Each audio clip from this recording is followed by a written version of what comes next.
Look, we've got plenty of comments coming in already on Wilfried Nancy and Celtic. Let me throw a couple of them at you, Keith. And they're all along the lines as you can probably imagine. Marzuno says, I refuse to gaslight myself from the beginning. Total nonsense from Nancy from day one. Colin Jordan says, Nancy's done at Celtic. When the main stand at Celtic, turning on the board, you know it's done. Your Royal Muppet says he liked your question to Rod Stewart. About Rod Stewart to Nancy in the press conference. Craig, I was going to follow that up by saying, do you want to send a message back to Rod? What do you think of his music?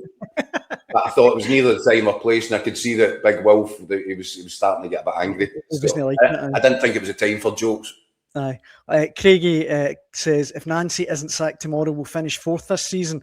And somebody else in the comments, I've lost it now, but I says, only Trump can save us. I think he wants Trump's next extraction to be Wilfried Nancy, which would be pretty remarkable, but don't rule anything out. Marzuno points out, remember Martin needed police protection when he lost one league game in 3 months. Alistair says, get Nancy it right now. Won't be back till he's gone. 27-year season ticket holder. Rebel says Hibs and Motherwell will catch Celtic as well in the next month.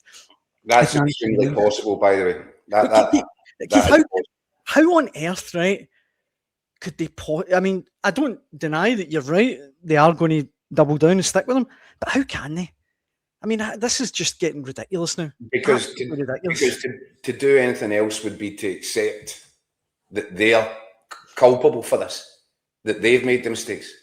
So, and if you do that, you're going to have to sack Paul Tisdale, which is probably a very good idea as well, but I doubt it. So Tisdale is clearly orchestrating the moves in the transfer market in conjunction with Wilfried Nancy. They've got Wilfried Nancy's stamp on them. It feels to me as if, you know, the Celtic fans are going to have to just lump this for a while and hope that it comes good. And maybe there have been some signs as well, because it's not all black and white.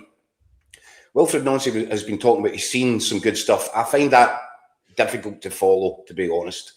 But there have been games, I guess, against 10 men Aberdeen, for example, who have just sacked their manager, that when it works, it could work well. But I just can't get away from the fact that even if you're attacking teams from all angles, if the defensive structure is one centre half, you will get ripped apart by any team with any sort of quality.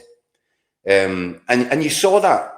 Rangers executed it. And by the way, I'm now referring to Youssef Chermiti as a quality striker. He certainly looked like one. Celtic made him look like one at the weekend there. Now, tactically, Danny Röhl got his team all wrong. He got his formation wrong. He got his press wrong. The whole balance of the team was out. It was wrong. But he was able, at half-time, to accept that. I think he should have gone sooner, by the way. It seemed absolutely obvious that the change that had to get made. Thelo Ascart was an empty jersey. The shape of the midfield was wrong. He was playing at the point with Colin O'Barron and Raskin behind. It seemed obvious what Rangers needed to do, and it was obvious enough for Danny Röhl to do it. Put Diamande on, go into a straight three, press up against Celtic, and that will allow then in turn Mikey Moore to get further up and play into those exact areas where we know that Celtic don't have any defenders. Yeah. And what does it end up? The 3 goals that Rangers get, am I not right in saying on all 3 occasions someone is running directly at Trusty? Pretty much, eh? And at one point, Trusty's, for the second goal, Trusty's running completely in the opposite direction. I don't know what he's thinking about, obviously. But that's how open this system is. And Trusty spoke before the game, didn't he? And said, oh, it's great. Actually, I like this system. It gives me the chance to show off my defensive qualities. I bet he's wishing he could take them words back. I know. Well, I mean, Austin Trusty is one of a few people getting it tight in the comments section. I mean, how can you blame Trusty though? That's what I was going to say. David Beattie writes in saying, I wonder what Austin, it's not my pay grade to answer. Trusty thought of his defending for the second goal on Sunday, or was it not his pay grade to cover his right-sided defender? I mean, I take David's point, but I told you, Danny, what did I say? You could sign 3 Paolo Maldinis at his point this January. You play them in that system, they'll get found out. It's as simple as that. And Wilfried Nancy either can't or won't see that and acknowledge it. And that's the root of the problem. He's now looking at a record of 6 losses from 8 games. What more is it going to take? There has to be a little bit. It actually starts to look like selfishness on his part, because he's prepared to torpedo Celtic's hopes of winning trophies this season to fulfil his own principles. That is not management. No. I don't know what it is, but it's not management. So honestly, I mean, I feel as if we've not even scratched the surface yet. And I know I've been talking constantly for about 20 minutes, but there's so much to unpack where this is concerned.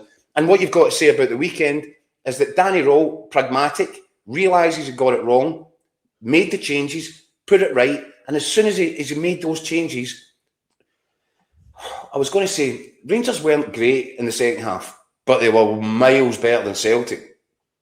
And in the first half, I heard at half-time there was a lot of kind of superlatives flying around, wasn't there, about outstanding Celtic first half? No, I wasn't watching that. I'm not watching the same game. I thought Celtic were way better than Rangers, but that was because Rangers were absolutely abysmal. They were terrible, right? And it allowed Celtic to get a foothold in the game. As soon as Rangers sorted themselves out, Celtic were absolutely swept aside.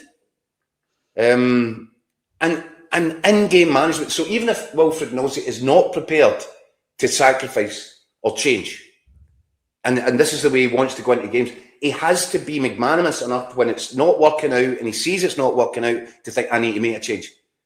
Instead of that, he wants to die in the hill. And I just don't understand it. For the life of me, I do not understand it. His in-game management has been absolutely non-existent. In fact, his substitutions, more often than not, are making Celtic worse. The one yesterday, Keith, Yang having the game of his life. Taking Yang off the right-hand side. Left wing back. What was all that about? I don't know. I just don't know. Look, it's only us two that are here tonight, obviously. I'll tell you this, Dan. I'll tell you this, though. Go on. See, at the end of the game, when he didn't stay to shake the hands of his players and protect them and put an arm around them, and he just headed straight up the tunnel, that was a man who was effectively beginning the long walk on the Green Mile. And I think he knows it now. I can't disagree.